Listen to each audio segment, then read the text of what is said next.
The gravity was wrong. Not painful. Not dangerous. Just slightly off, like a shoe tied one loop too loose. Most visitors to the research station took an hour to stop noticing it. Dara Wells noticed it in the first 3 steps off the transport ramp, adjusted her stride, and never thought about it again. The alien escort walking beside her had not adjusted. He kept drifting half a step to the left and correcting himself every few seconds. Dara did not point this out. She simply walked straight and let him struggle. The station smelled like cold metal and something faintly chemical, the way deep ocean equipment smelled before a long dive. Dara found this comforting. She had spent 11 years working underwater repair rigs in pressures that would flatten an unprepared person in seconds. Cold and chemical was familiar. Cold and chemical meant work. The escort led her through a long white corridor without saying much.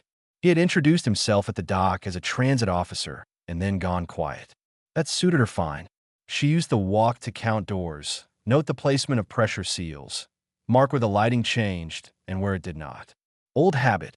In deep water, the difference between a normal corridor and a failing one was often just a slight shift in ambient sound. You learned to read spaces before you needed to escape them. The briefing room was small and very clean. 2 aliens waited inside. One stood behind a long, pale desk covered in data screens. He was tall, gray-skinned, with eyes that sat too wide on his face, and looked at her the way a person looks at a package they expect to be the wrong size. The other sat to the side, younger-looking, with a data pad in his hands and something around his eyes that might have been nervousness. The tall one spoke first. His translator rendered his voice into flat, even tones. "You are Dara Wells, former deep-sea structural engineer, age 34, no living family, no ongoing contracts. You responded to a voluntary research recruitment post offering significant compensation in exchange for participation in a cross-species physiological study." "That's correct," Dara said. "You had no questions when you signed the agreement." "I had questions. I just didn't ask them there." The tall one, who introduced himself as Ro, seemed to consider this. "You may ask them now. What exactly are you measuring?" "Endurance, pain response, cognitive function under stress, fear behavior." Dara nodded slowly. "How long?" 14 cycles, equivalent to approximately 20 of your days. "And the compensation clears before I leave." "It does. Then I don't have more questions right now." Ro looked at her for a moment longer than necessary. Then he gestured to the younger one. "Sovi will show you the facility." Sovi stood quickly, almost dropping his data pad. He led her back into the corridor and walked her through 3 sections of the station. He talked as he walked, naming rooms, explaining functions, filling silences the way nervous people always did. Dara listened to about half of what he said. The other half of her attention went to the walls. The walls were thick. Not standard station thick. Reinforced. The kind of reinforcement you added when you expected pressure differentials or something hitting from the inside.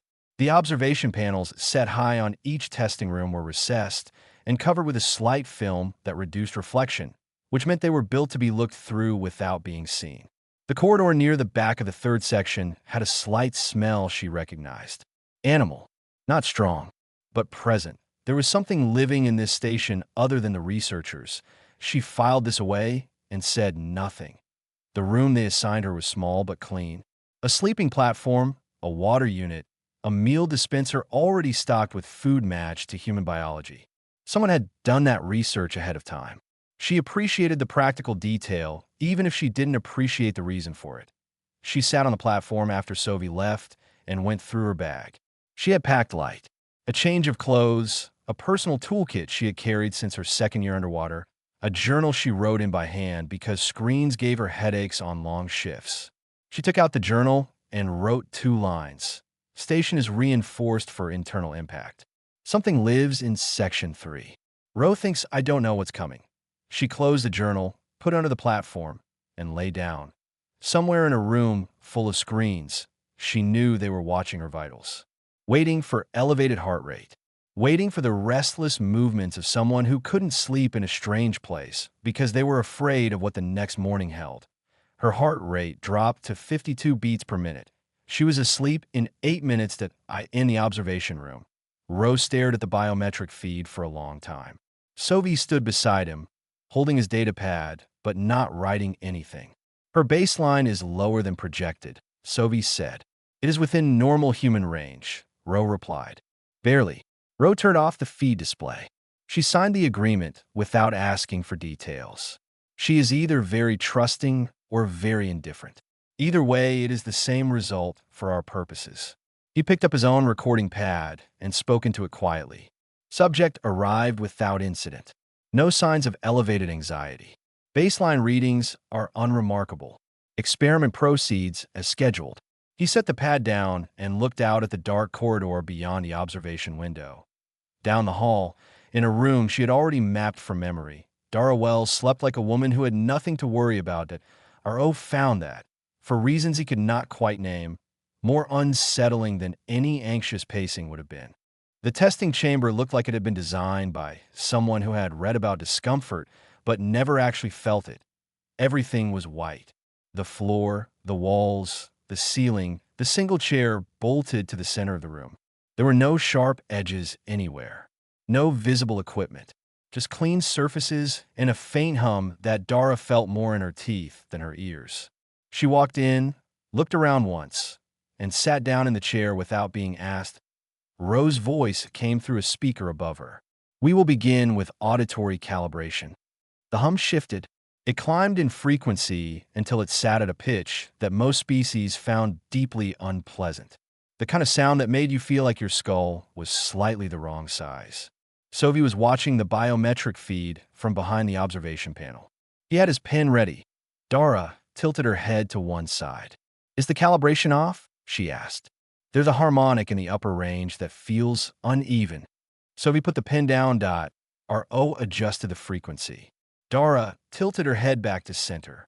Better, she said, and waited. The first sequence of tests ran for 2 hours. Temperature drops that pushed the room toward the edge of what human physiology could handle without protective gear. Pressure increases applied through the chair's contact points. Controlled electrical stimulus delivered at low, medium, and measured high intervals. Then oxygen reduction, slow and gradual, until the air in the room held barely enough to sustain comfortable breathing. Dara did not perform perfectly. No one expected her to, and she did not pretend otherwise. When the temperature dropped, she hunched her shoulders and tucked her hands under her arms without any embarrassment about it. When the electrical stimulus hit the higher intervals, she made a short, hard sound through her teeth, and her hands gripped the chair arms. When the oxygen thinned, she breathed slower and deeper, pacing herself the way a diver did when the tank was running low. But she did not ask for it to stop. Sovi was watching the data feed and writing continuously now. What he was recording was not the stress responses. Those were expected. What he was recording was the pattern between them. Every time a stressor hit, her body responded. Heart rate up, muscle tension up, cortisol indicators rising. And then, within a much shorter window than any projected model had estimated, she adapted. The numbers settled, not back to baseline, but to a new working level, a managed level. The way an engine sounds different under load but still runs. She was not enduring the discomfort. She was processing it and continuing. After the first sequence ended, there was a pause. Ro came over the speaker again. We will now proceed to the second sequence. Can I have water first? Dara asked. A beat of silence. Sovi looked at Ro. Ro gave a small nod. A panel in the wall slid open and a water container extended. Dara crossed the room, drank half of it slowly, set it back, rolled her shoulders twice, and returned to the chair. Ready, she said. The second sequence was harder. Ro had adjusted the parameters upward from the plan levels. Sovi noticed the adjustment on his screen and said, quietly, that's outside the approved range. We are still within survivable margins. Ro said, that's not what approved range means. Ro did not respond. The sequence R8N.IT was harder. Dara's breathing became audible. Sweat showed on her face and the back of her neck. At one point, during a combined pressure and temperature phase, she closed her eyes and her lips moved without sound. Sovi thought for a moment she was praying. Then he realized she was counting. just counting steadily, giving her mind something simple and rhythmic to hold on to while her body worked through the load. She finished the second sequence still seated. When the hum in the room went quiet and the temperature normalized, she sat with her eyes closed for almost a full minute. Then she opened them, looked at the ceiling, and said, "Is there a third sequence today, or is that it?" Ro was silent for a moment. "That is all for today." "All right." She stood, and her legs held without any visible difficulty. "Can I get food? Something hot, if you have it." They fed her through the dispenser in her room. She ate everything, completely, with the kind of steady appetite you only saw in people whose bodies had made peace with physical hardship and learned to refuel without drama. In the observation room, the council feed was open. Several senior members had joined to watch the data summaries in real time. The room on their end was quiet. Gant, the council observer who had spent the first day standing in the back of the room with his arms crossed and a look of mild boredom on his face, was now sitting forward. His arms were uncrossed. He was looking at the biometric summary with an expression Sovi could not quite name. Sovi closed his official log and opened a private one. He wrote carefully, "She should have stopped 3 intervals ago by every model we built." She did not stop. "When I try to find the moment," she decided, "to keep going, I cannot find it." I don't think there was a moment. I don't think stopping was ever one of her available options. I am not sure she knows that it is. He stared at what he had written for a while. Then he saved it and went to file the official report, which said something far less honest and far less interesting. The isolation chamber had no light at all. Not dim. Not the faint glow that leaked under doors or blinked from equipment panels. Nothing. The moment the door sealed behind Dara, the dark was total and without texture. Most species broke in that kind of dark. Not dramatically, just quietly, gradually, the mind beginning to generate its own shapes and sounds to fill the nothing, and then panic arriving when the mind could no longer tell what was real and what it had made. The researchers had predicted a measurable stress response within 40 minutes. Significant psychological indicators within 2 hours, the 4-hour mark. Sovi ran the biometric check twice because he was certain the sensors had failed that Dara's heart rate had dropped. Not spiked. Dropped. Her breathing was slow and even. Every physical indicator pointed to the same impossible reading. She was asleep. Sovi leaned close to the monitor. "She's sleeping." Ro looked at the numbers. He said nothing for a long moment. Increase the duration. They left her in the chamber for 6 hours. When they finally introduced the first stimulus, a low sound just below the threshold of conscious hearing, the kind that made most species feel watched, her heart rate came up in a single clean step. She was awake immediately, fully awake, the way people woke who had trained themselves to come back to consciousness fast. No groggy middle stage, just asleep and then not. Then she spoke aloud, not calling for help, not asking where she was. She said, in a calm and almost academic tone, low frequency, subaudible input, probably around 18 to 19 hertz, based on where I'm feeling it. Designed to produce unease. A pause. Interesting choice for a first stimulus. Going for emotional response before sensory overload. Sovi's pen had stopped moving entirely. She continued talking as the next stimuli were introduced. She narrated each one as it arrived. The shift in air pressure she described as similar to the early stages of a deep dive. The temperature fluctuation she noted was mild compared to the testing chamber. When a recorded sound was played, something large and predatory, a creature sound pulled from a species they used in threat response testing, she went completely silent. The silence lasted 11 seconds. In those 11 seconds, her heart rate spiked once hard to 131 beats per minute. And then it fell. Not back to resting. Lower than resting. 50 beats per minute. Slower than when she had been asleep. Gant stood up from his chair. "What is that?" he said, pointing at the heart rate reading. "We are not certain." Sovi said. Our O was very still. In the clinical literature across dozens of species, fear produced one of 2 responses. The body prepared to run or it prepared to fight. Both responses pushed heart rate up. Neither pushed it down. A falling heart rate under threat stimulus had one known cause in the research they had built their models on.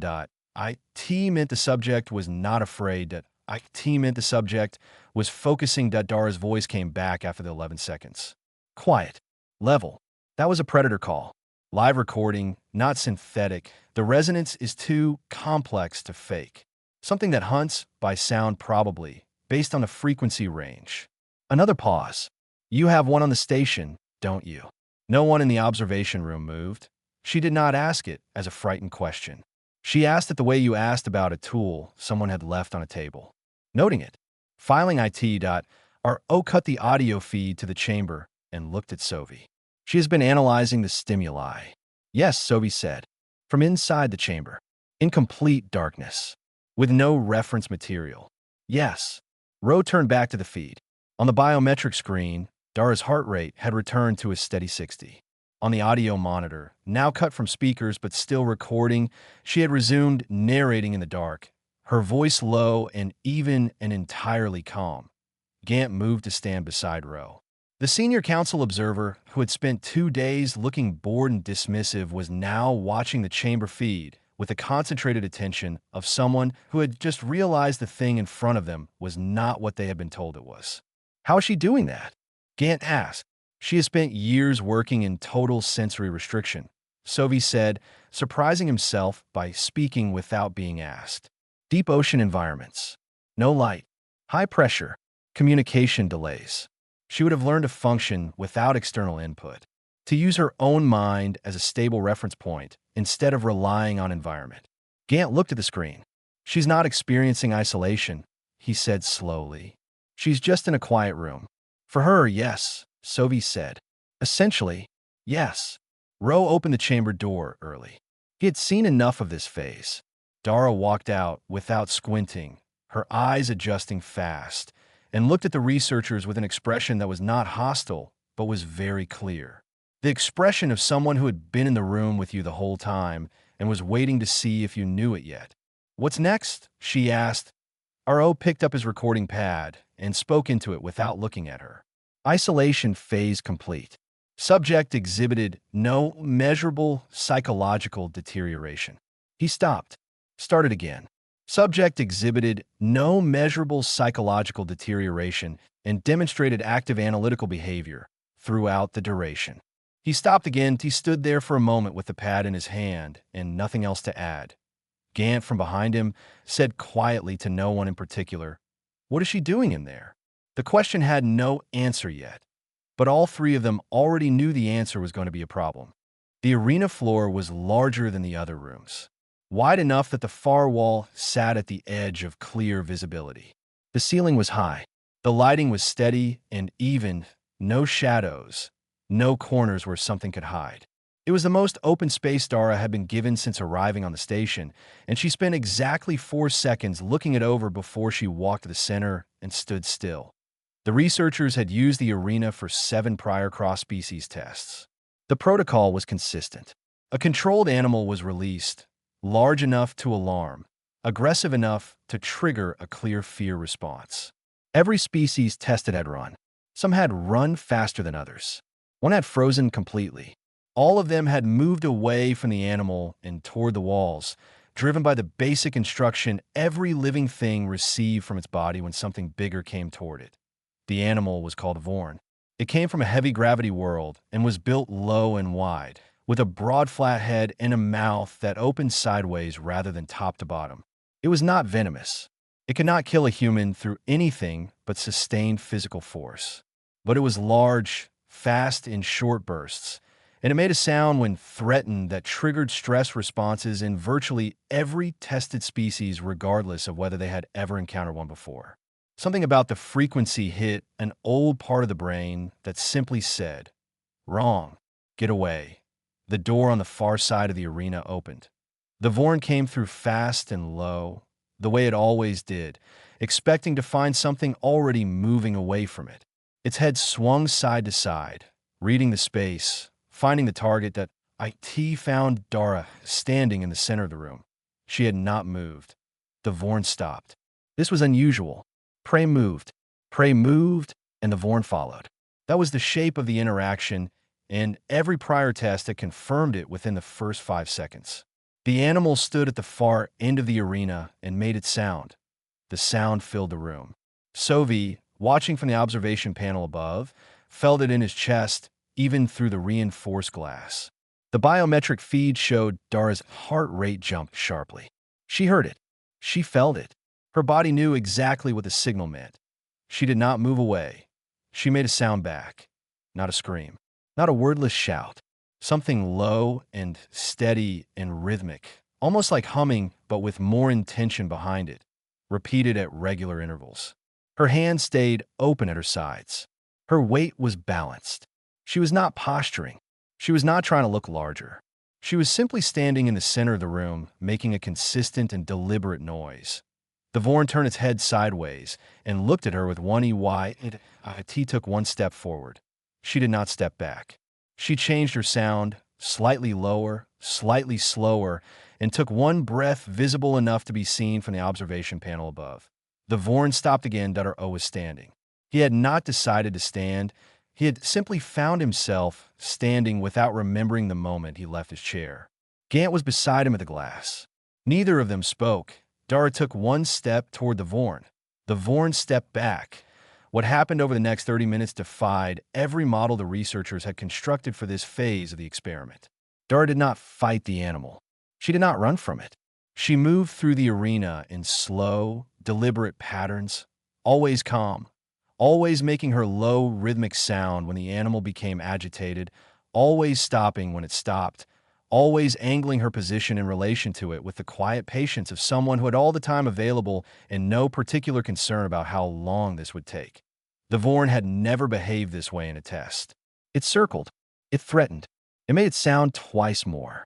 Each time Dara answered it with her own and held her position. By the end of the 30 minutes, the Vorn was in the far corner of the arena, and it had sat down. Not collapsed.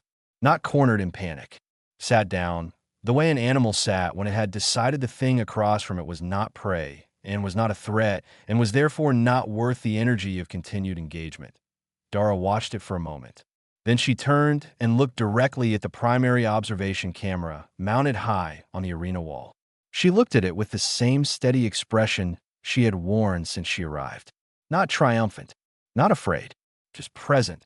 She waited in the observation room. The silence was the kind that happened when everyone present was having the same thought and no one wanted to say it first. Sovi said it. She's done this before. Not with that animal specifically, but she's worked with dangerous systems her whole career. She knows that most things that seem threatening are really just frightened themselves or confused. She knows that stillness communicates something that movement doesn't. Ro did not answer. He was looking at the image of Dara standing in the center of the arena, watching the camera, waiting with total patience for whatever came next. Gant turned away from the glass and walked toward the door. He paused with his hand on the frame. "Open a council channel," he said to the room. "Full attendance. Tell them it is not optional." He left out. O looked at the camera feed.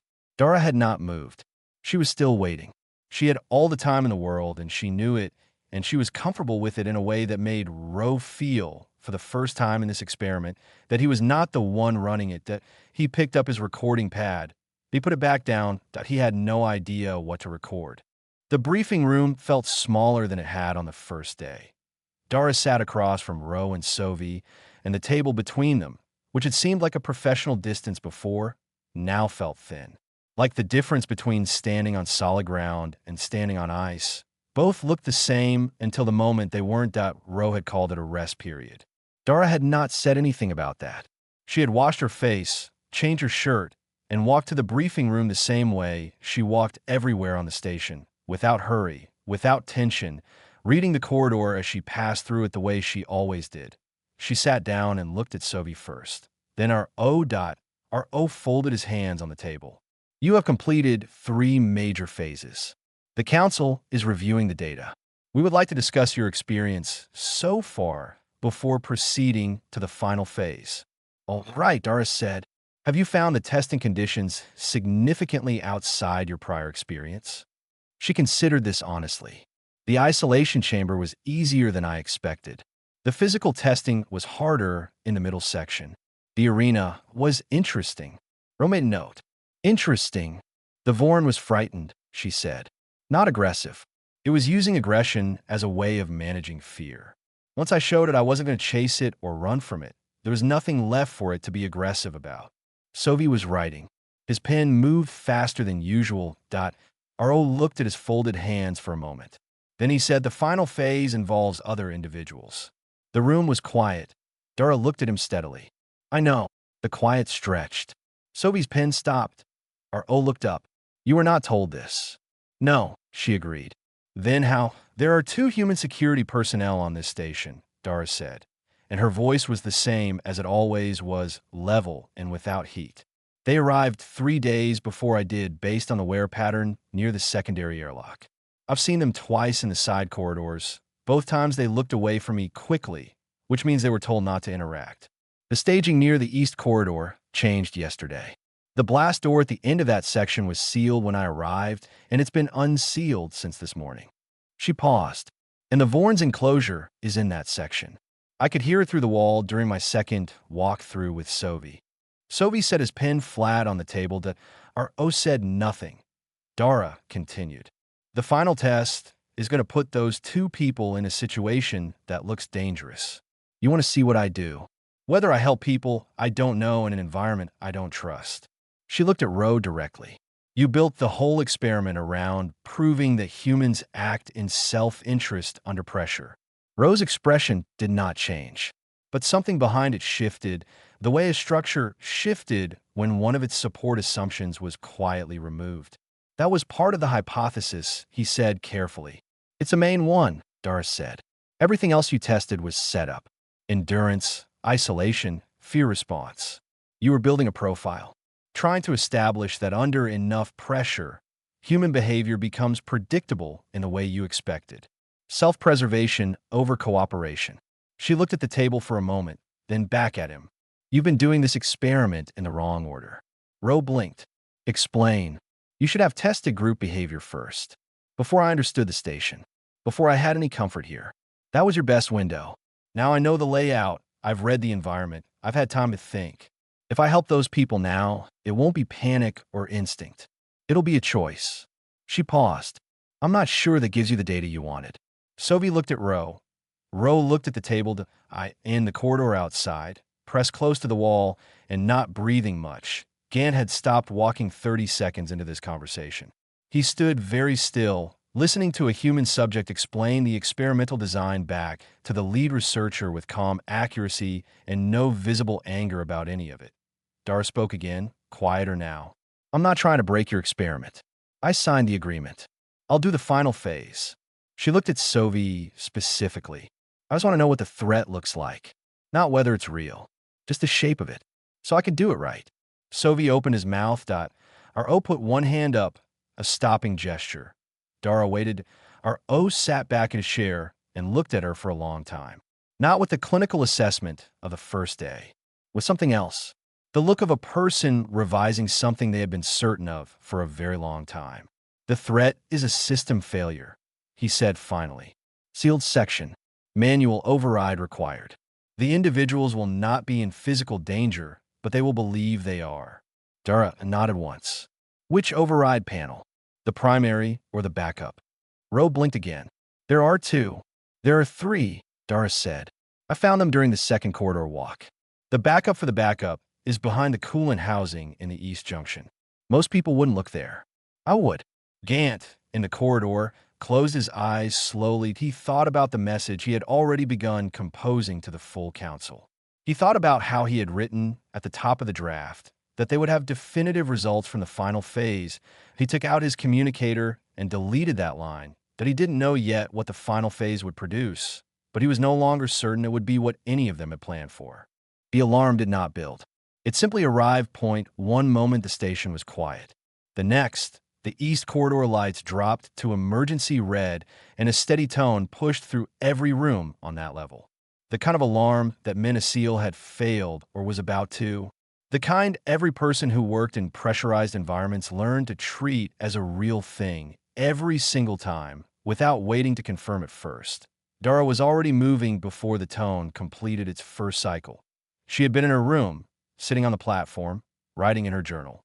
She put the journal down flat, not closed. She was already in the corridor before the second cycle. She did not run. Running in an emergency meant burning oxygen and coordination you might need later. She moved fast and low, her hand trailing the wall, counting doors by touch the way she counted them in the dark at depth. The emergency lighting was enough. It was actually better than the bioluminescent markers she had used in underwater corridors for years, and she had done her best work in those. The east junction was sealed. The primary override panel was on the near side of the door. She hit it without stopping. It gave her an error code. System locked. Override required from inside or from a secondary access point. She was already moving to the secondary.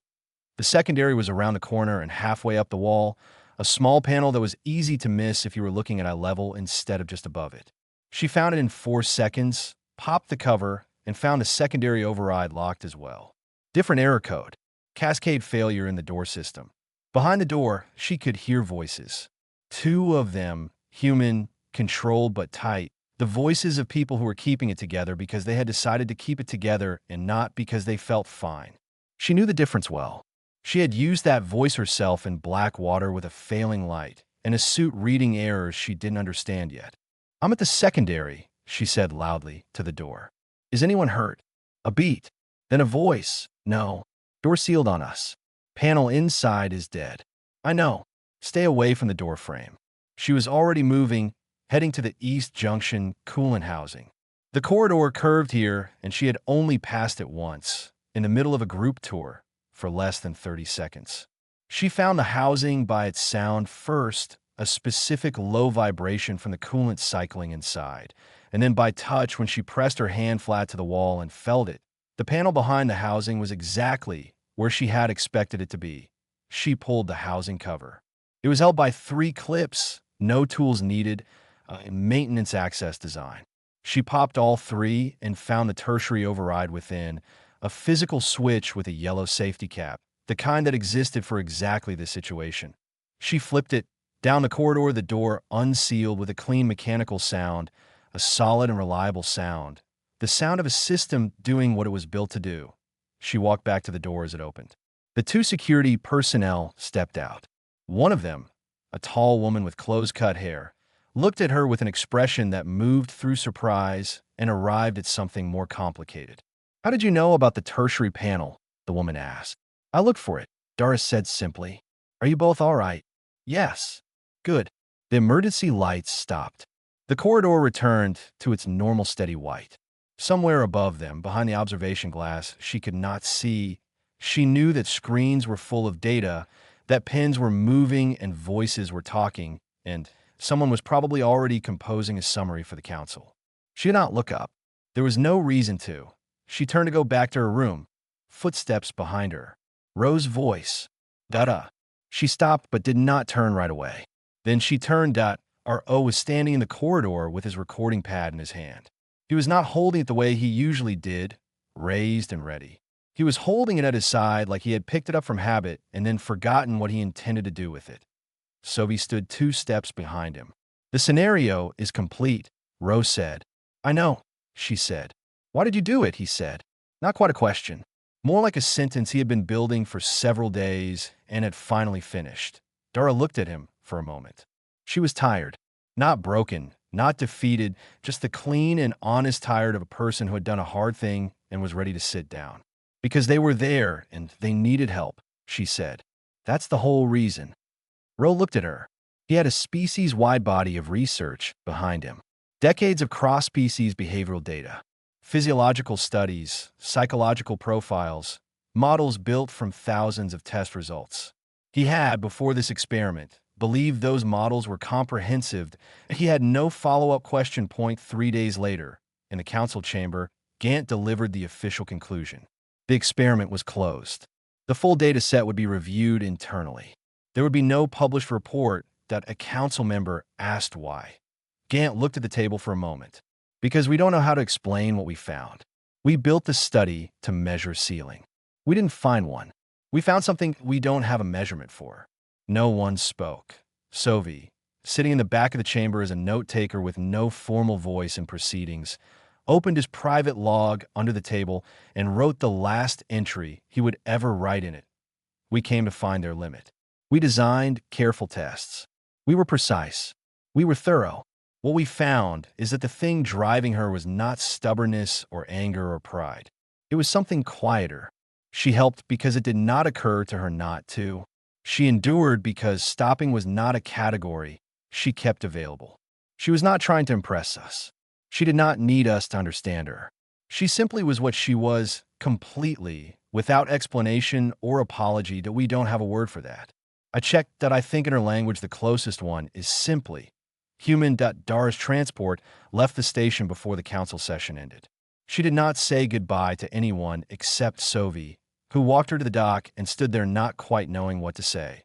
She shook his hand, which surprised him, and then she walked up the ramp and found a seat by the viewport. The station shrank behind the glass as the transport pulled away. She watched it go, small and pale against the dark, until it was a point of light and then nothing at all. She picked up her journal. She opened it to the last entry.